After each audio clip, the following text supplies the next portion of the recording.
Welcome to the Clear Admit MBA Admissions Podcast. I'm Graham Richmond, and this is your wiretaps for Monday, December 6th, 2021. I'm joined by Alex Brown from Cornwall, England. How are things going, Alex? Very good, thank you, Graham. The days have to be incredibly short for you now, no, in terms of daylight? Because I notice in Paris here, it's getting kind of that miserable time of year where you just feel like you leave for work in the morning or take the kids to school and it's dark, and then you're coming back at the end of the day and it's dark. The other side to that, though, is, Graham, you can see the sunrise this time of year and you can see the sunset this time of year. That's true. In the summertime, I just don't get up that early and I don't stay up that late. Yeah, fair enough.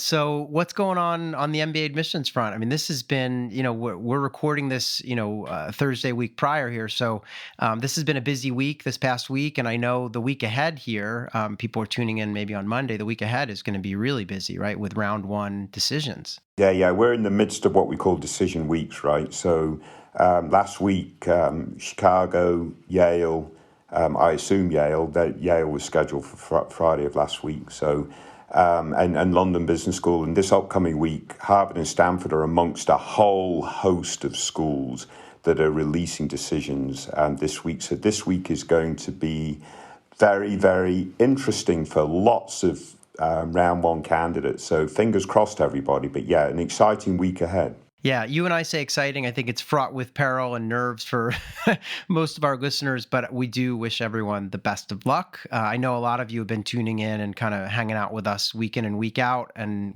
hopefully it's kind of a nice break and allows you to kind of settle down and not be too nervous. But we are wishing the best for everyone that's waiting on news. Alex, over on the website, we did a flurry of real humans pieces. So we did Siebes out of China, we did Kellogg at Northwestern, HEC, and UNC. So lots of real human profiles that are up on the site.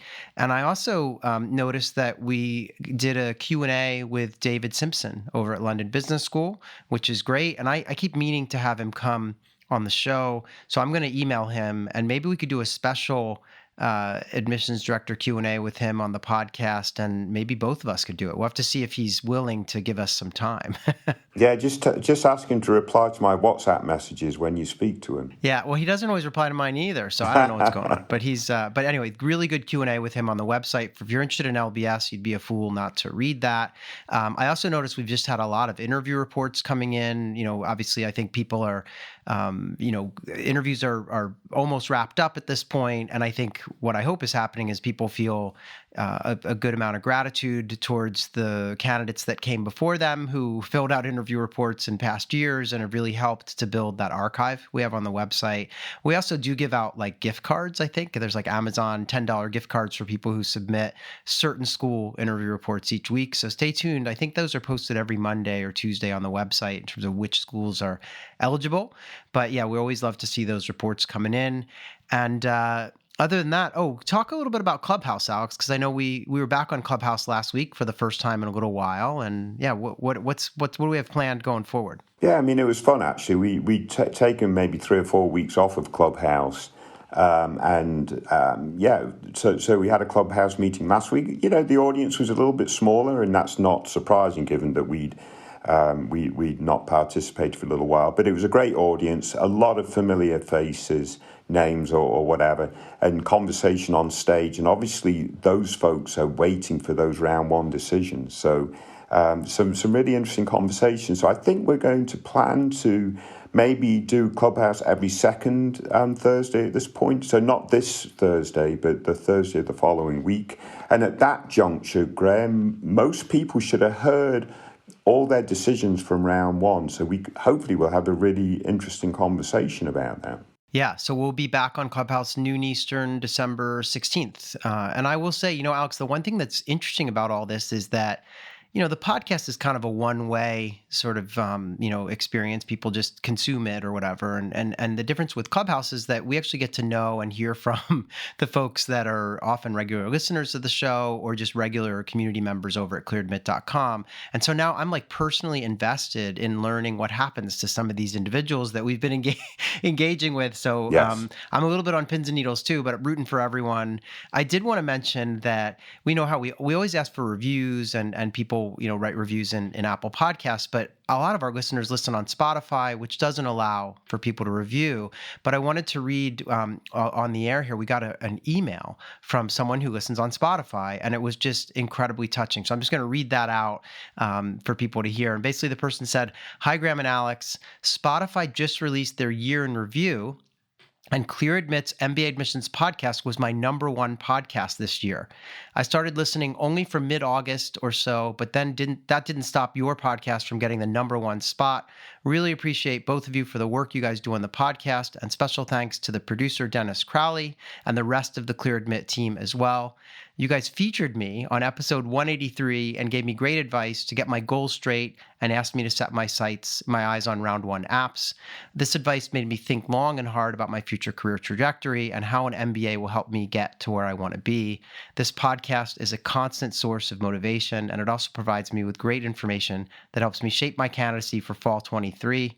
Beyond MBA admissions, I'm also able to take some valuable nuggets from Clear Admit's podcast to help my girlfriend with her physical therapy graduate school application.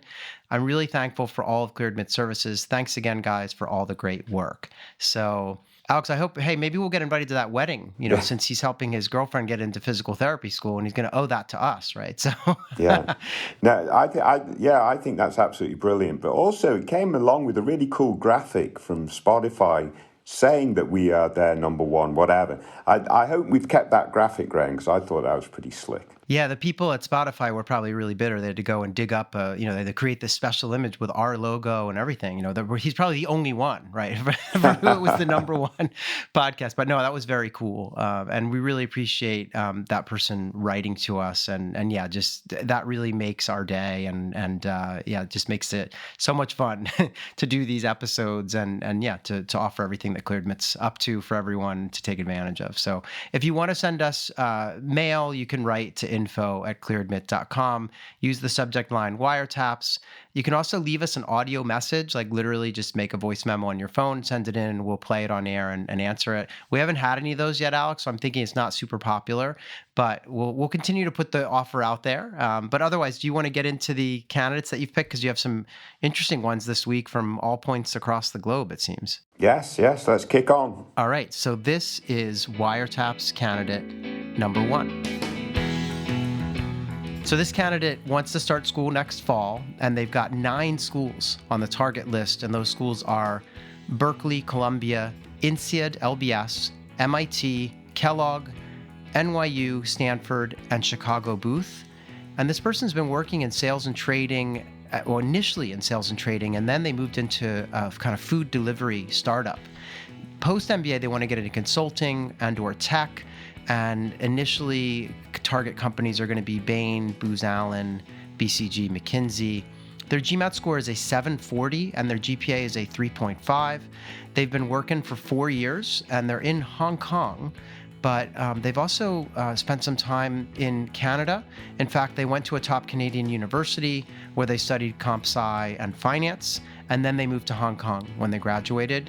And they did some what looks to be kind of, I don't know what you would call it, fixed income sales for a North American investment bank over in Hong Kong. And they did really well there, but then they moved on to this kind of startup in food delivery. And they didn't say what startup it was, but, they mentioned that it's, kind of in the ballpark of a Deliveroo, Uber Eats type thing, right? So that's what they're doing now. And yeah, they're, I guess, post-MBA looking to land in the US or Canada. So Alex, I know I wrote a comment to this person and kind of had some thoughts, but what's your take initially out of the gate on the candidate like this with these numbers and profile given their target schools? Yeah, I mean, frankly, I love this candidate, Graham. I think the one weakness might be their current sort of extracurricular sort of activities. But even that is mitigated to some extent by being super active during their undergraduate studies, because oftentimes what will happen is, folks are so super busy in whatever work that they're doing that then they don't really show other additional activities.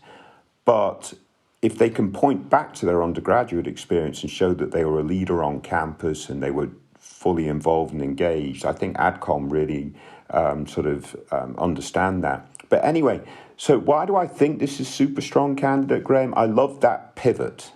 They've gone into whatever fixed income sales trading is, and obviously that's quite an important role coming out of undergrad, and they're obviously doing well in it, and then typically they would go off and get an MBA and go on and do something very successful.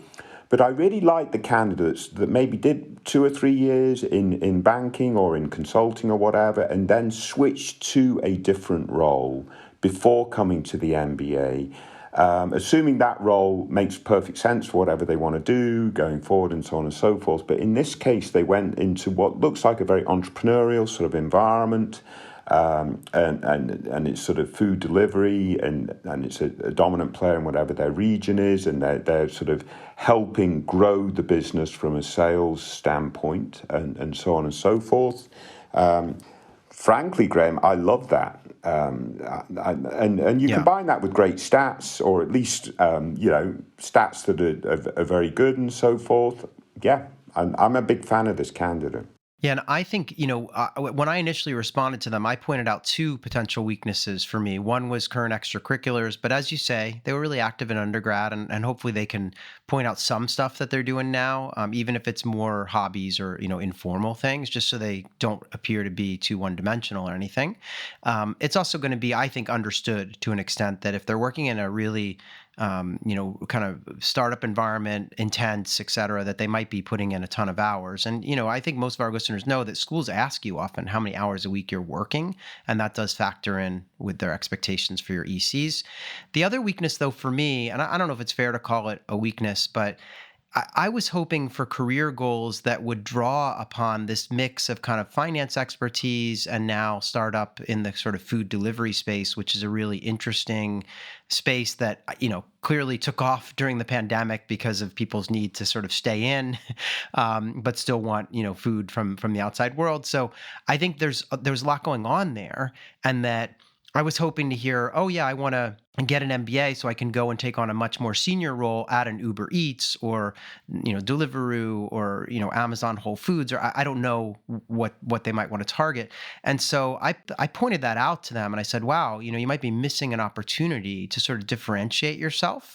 And they then wrote back and said, yeah, they're interested in that kind of stuff, but they thought consulting might be a good first step. And I'm fine with that, but I just want to make sure that their applications have that storyline in it, even if it is, oh, first I want to do consulting, hone some of my skills that I pick up in B school, but then I really want to pivot back into this industry, which I'm excited by or whatever. So I just wanted to make sure that they weren't like sort of brushing their past experience under the rug and saying, yeah, I'm just going to go do consulting. And that would, be, it's just harder to stand out in that case because everyone wants to do consulting, or at least a big chunk of the applicant pool. So I don't know if you agree with that. I know we talked about it a little bit. No, I think it's a very fair point, Graham. But I also think that this candidate does recognise that, and will. I mean, I'm hoping anyway. Will sort of recognise that, certainly with their longer term goals. Yeah.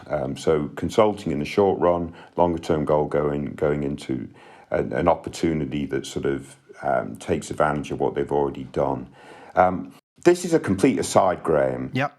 So I apologise to podcast listeners, but I used to teach marketing, right, at the University of Delaware, and I used to teach an intro course, and we used to do a project that the students would do group projects to sort of show that they understand some marketing concepts, and I swear that food delivery service was the number one type of class project that I would receive semester upon semester.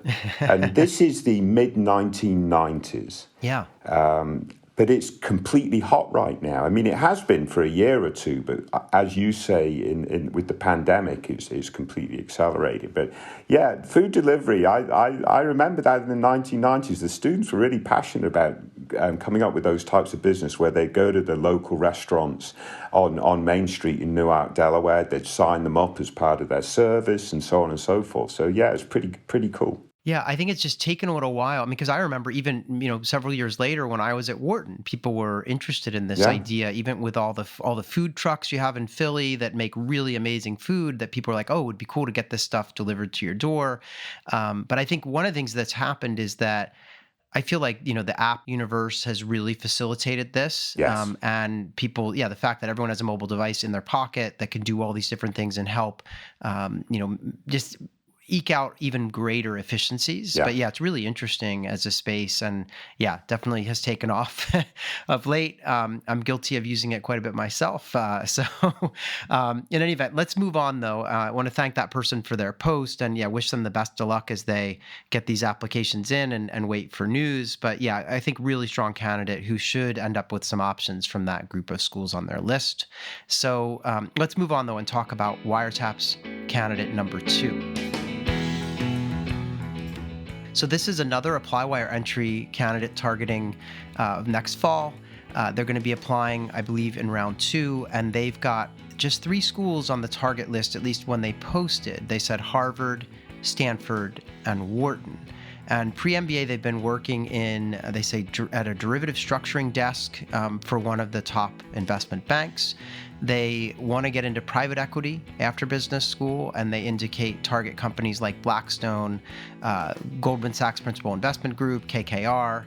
And as far as the numbers are concerned, they have a 720 GMAT, a 3.3 GPA, 3 years of work experience, and they are located in Tokyo, which was a bit of a curveball for me. They're so all the way over in Tokyo.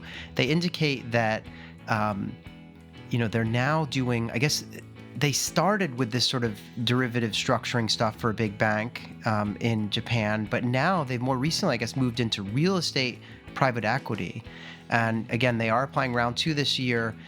And, the first thing I have to ask you, Alex, that jumped out at me is, what say you about the fact that they just have the trilogy on their list, that Harvard, Stanford, Wharton? Because I know that always kind of, catches my eye when I see someone with just those 3 schools on the list. Yeah, I mean, quite honestly, it's a risky strategy. Strategy, I should say. It's a risky strategy, right? Yeah. So you're applying only to the very elite. They did reveal in our conversation that they're also considering Columbia and Booth, which makes perfect sense actually, given their sort of their experience and goals. So yeah, I would say trilogy or bust is risky, but they are going to spread their apps a little bit. I'm a little bit concerned, like if you're applying to adding Columbia and you're not applying to Columbia early decision, you're kind of after the 8 ball a little bit in that regard. But Booth for sure. Maybe also look at one other. Overall, Graham, the question for me sort of almost becomes: is this person Japanese? Or, as you say, are they US or non-Japanese working in Tokyo? And frankly, I think that makes a bit of a difference here. Yeah. Because my assumption was that they're Japanese. I think your assumption was more maybe there's someone else working in Tokyo. But if they're Japanese, that's fine. I'm guessing that they've done very well at work. They talk about what they've done working on a structuring team within markets or whatever. I mean, that kind of resonates with me a little bit. But let's assume they've done very, very well at work. Mm-hmm. And I think if you've moved on into a private equity situation, that signals that you've done very well. I just want to make sure that they're not just unidimensional. And there's a little bit more about this candidate than simply doing extremely well at work and looking for a branded MBA to then continue on in this very sort of progressive path or whatever it might be. Because as an AdCom, I want to look at and think about, well, how is this person going to truly contribute to the 2-year experience of their classmates and so on and so forth? And, stereotypes are stereotypes for a reason. And sometimes you get these types of folks that do very well at work, don't show a lot of other stuff. They do very well in the classroom, but they don't really fully engage in the community activities and that. So I did ask them that question, Graham, mm-hmm. and they said that they have several leadership activities, such as president of the finance club, which I assume was probably back in their undergrad, sporting activities and community service at work. So I'm hoping there's enough there, because I would expect them to have been president of the finance club, quite frankly, but that doesn't tell me there's another dimension to this person. So these sporting activities and community service at work, if there's some real good impact there, to me, that's the icing on the cake. And that might be what separates what appears to be someone that's done very well at work with a really good pathway going forward to someone that is also going to contribute to their classmates' learning and has interests outside of simply doing well in their banking or finance domain. I agree with you. The old adage is, there's some candidates out there, particularly the accountants and bankers and stuff, where, as an admissions reader, you worry, do they fall into that good with numbers, not with people category? So that's always important. That's where the extracurriculars come in, where the reference letters come in as well. But I think, this person, I was curious to know, and I did ask them, and they haven't responded yet, but I asked them, are you Japanese or are you from somewhere else? Did you do your undergrad in Japan? Because one thing you and I were talking about before we came on air is that there are somewhat different expectations from one market to another in varying dimensions of the application. So, for example, we talked about how testing scores out of South America on average are going to be lower than those out of North America because there's this tradition of standardized testing in North America, and there isn't in South America. And so that's an understood thing. When you're an admissions reader, if you see a 720 out of Brazil, that might compare more to like a 750 out of America or something, right? So you know that intuitively as you're reading the files.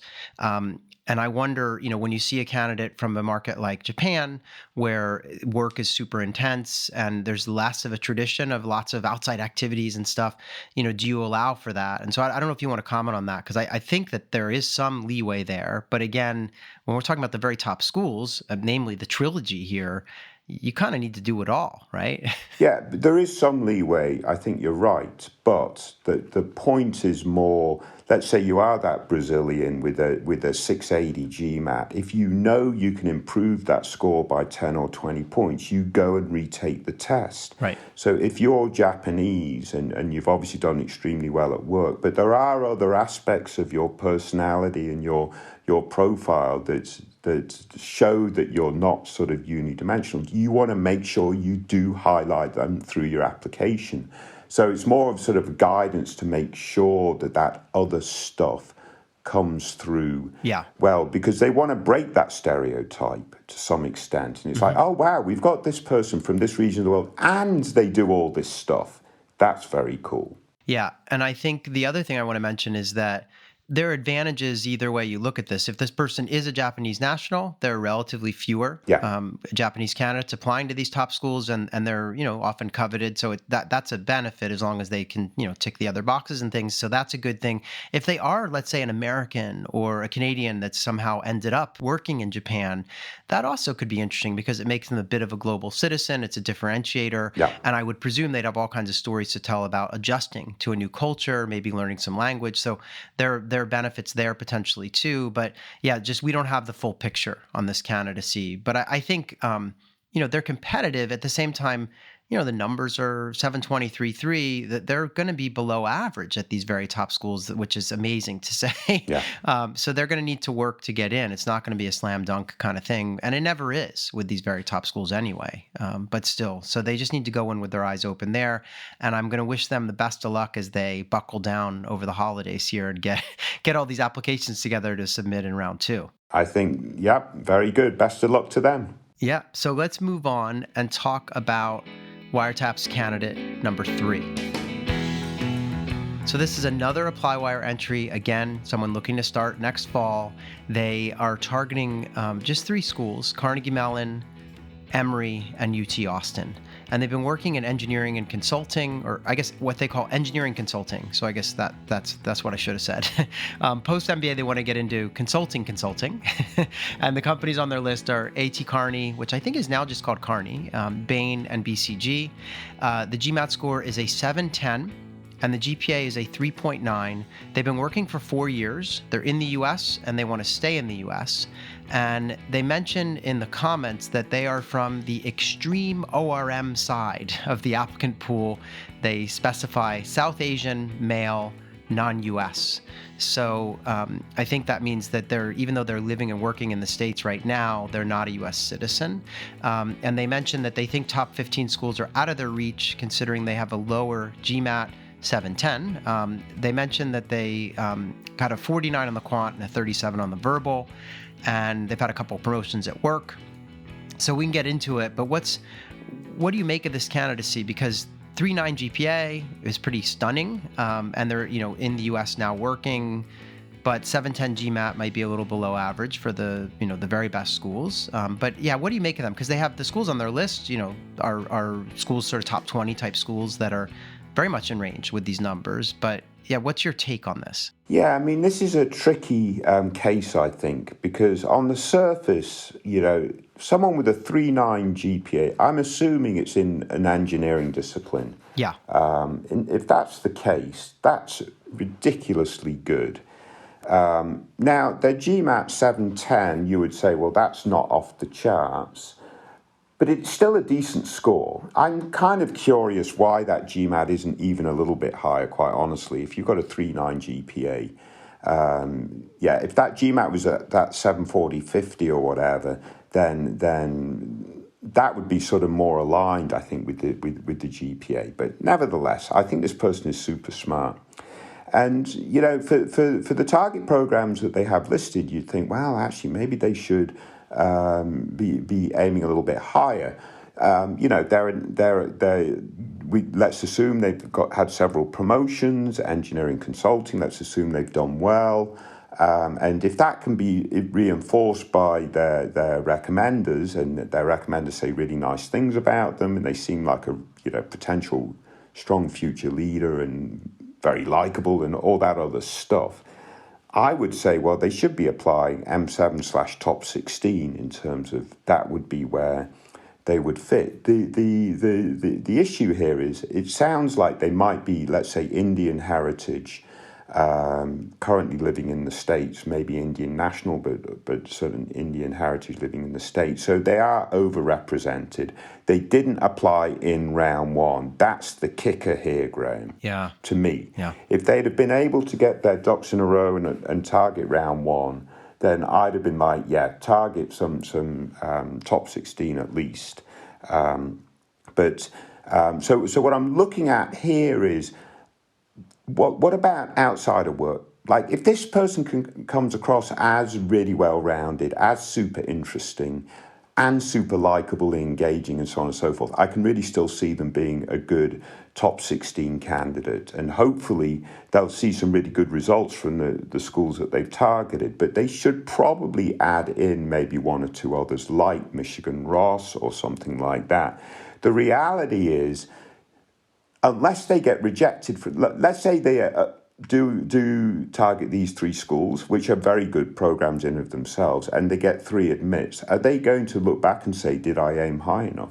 Yeah, there are so many things with this candidacy, even though on the surface it seems simple, but they mentioned in the note that they've been promoted twice over 3 years, and that they have one more promotion coming in the middle of 22, if all goes to plan. So I feel like they're excelling at work, and they also claim they have really strong or relatively strong leadership in social organizations, and even from back in college as well. So we don't know where they went to college. I'm wondering if they went to college in America, or maybe it was, in their home country. I don't know. But that also could be a factor. I mean, if they went to a decent school, that GPA starts to be even more impressive.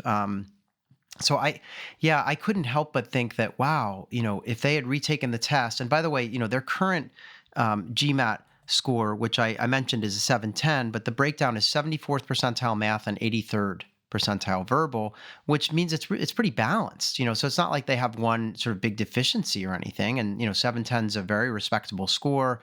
I couldn't help but wonder, wow, what if they, like you said, what if they were to retake that test and could somehow secure a 730 or 750 or somewhere in there? Would that change the picture here? Because then suddenly they'd be above average in all academic counting stats, and they're excelling at work. They have decent extracurriculars. starts to look really interesting and starts to look top 16, if not M7 to me. And so I wondered, whether they're, yeah, maybe selling themselves a little short. I love the schools on their list. I mean, they're schools that I think they're going to have a really good chance of gaining admission to and could really excel at.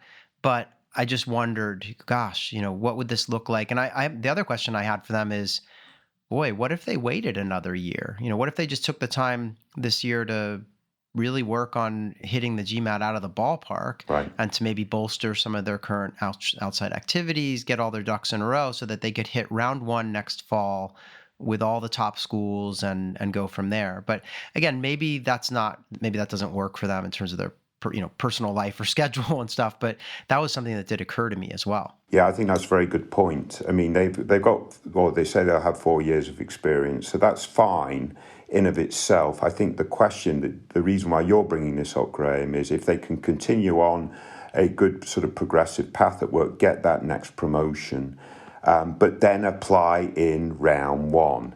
Their chances will be better in round one than they will be in round two. I think they understand that now, but that I think is quite clear. Yeah.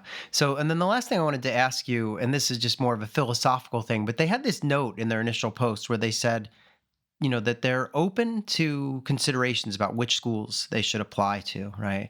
And they said location doesn't matter. Obviously, they want to be in the U.S. after business school, but they're not worried about which coast or any of that stuff, it seems. And then they said total compensation is my main priority for the post MBA job. And so I don't know, that kind of struck me because they're looking at consulting, and the truth is that there's not going to be a huge variance whether if you go to work at Bain from, Tepper versus going to work at Bain from, I don't know, Ross. Like, I don't think there's a big salary change. It's sometimes from office to office it changes, but they're not. So I think that's kind of a fixed thing. If they know they want to do consulting, the compensation is going to be, unless they're thinking about, longer term, maybe there are differences that start to emerge with some of the very top programs and earning potential. But so I don't know that that's the right benchmark to use. I think they should probably, think about maybe what's the placement like? Right. How good are these programs on their target list at getting people jobs at these firms that they indicate they're interested in? I think that's where you could argue that point, Graham. The opportunity to get that Bain consulting job is going to be a little bit higher at Ross. I agree. Potentially than at Tepper. So yeah. So you could factor that into their goal for sort of total compensation. And you should argue that the better the program correlates with the higher the total compensation. The other factor to include in all that, Graham, is if you're an MBA program in the New York metropolitan area, the salaries are going to be higher, the cost of living is going to be higher than if you're in the Midwest or something like that. So make sure they factor that in too. Yeah, and I think that's something that's often overlooked. People get super excited when they see some of these, average salaries for, schools like Stern or Columbia or any of the schools in the Northeast. And then, you compare that to like, I don't know, Tepper or Ross, where maybe the average starting salary is a little bit lower, but a lot of that just has to do with location. And it'd be good to know. I mean, like obviously if you're working for, Bain or BCG, in, a kind of smaller market, whether it's Cleveland or Pittsburgh or, and I don't know where, I mean, I know they have offices in some of these markets and they don't in others, but, the whole experience is going to be different in terms of your cost of living. So you got to factor that in. But in any event, this is an interesting candidacy, and I think they have a lot of options. I would encourage them to, if they are going to apply this year and they are going to apply in round two, and that is what it is, and they're going in with the test score that they have, they're not going to make any changes there. I still think they should probably apply to more than these three, and that they may want to add, a school or even two that are in the top 16 just to see where the chips fall. You never know. And, obviously, as I said, they've had kind of an interesting work background. There are a lot of things that could potentially go their way. So, again, that would be my advice. Otherwise, they could wait a year and go after this full on with an M7 kind of emphasis if they, worked on the test and these other things. Great advice, Graham. Yeah. So that's it, Alex. Thanks for, picking out these entries as always. And I did want to ask everyone that's tuned in to please remember to rate and review the show, or at least to tell people how much fun it is to tune in once a week with us. And yeah, I also want to just wish everyone the best of luck again. Who, if you're waiting on decisions and kind of from round one applications, hang in there. It's going to be a little bit of a roller coaster over the next couple of weeks, but Alex and I are rooting for you. So, Alex, I guess we'll do it all again in 1 week's time. Brilliant. Best of luck, everyone. Stay safe.